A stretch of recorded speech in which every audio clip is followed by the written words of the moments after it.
రైతు మహాసోదరులకు వందనాలండి. మీరు చూస్తున్నారు మారుతి రైతు నేస్తం. నేను మీ హుస్సేన్ నాయక్. సో ప్రజెంట్ కనుక చూసుకున్నట్లయితే మనము మన మొదటి బిట్ దగ్గర అయితే ఉన్నాము. సో మన మొదటి బిట్లో మనం తెంపించినటువంటి కాయ అండి ఇది. ఇక్కడే అదో ఇది మన మొదటి బిట్లో మనం తెంపించినటువంటి కాయ. సో చూసుకోవచ్చు ఒకసారి. ఇది మన మొదటి బిట్లో మనం తెంపించినటువంటి కాయ. ఎటకత్తాను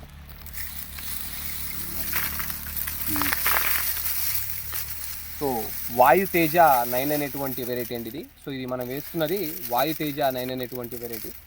సో మొత్తం ఎకరంకు గాను మనకు ప్రజెంట్ అయితే 21 క్వింటాల పండు మిర్చి అయితే తెంపడం జరిగింది. సో ప్రజెంట్ ఈరోజు అయితే తొక్కిస్తున్నాను.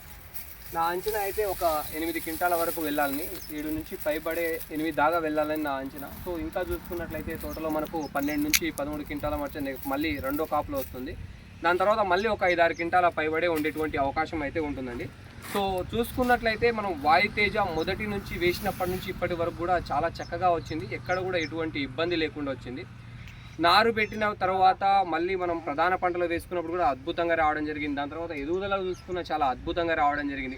ఇంకా చూసుకున్నట్లయితే కొంచెం మబ్బు వాతావరణము, ఈ మంచు కారణంగా చాలా వరకు కూడా కాపు నష్టపోవడం జరిగింది. పండు పూతలు వచ్చి నష్టపోవడం జరిగింది. కానీ ఇంకా అద్భుతమైనటువంటి కాపు అయితే నిలిచేదండి. సో ఈ వాతావరణ పరిస్థితులు చేపట్టి కొద్ది వరకు కూడా మనకు దిగుబడి అనేది తగ్గడం జరిగింది. కానీ ఇంకా అద్భుతమైనటువంటి దిగుబడి వచ్చేటువంటి అవకాశం ఉండేది.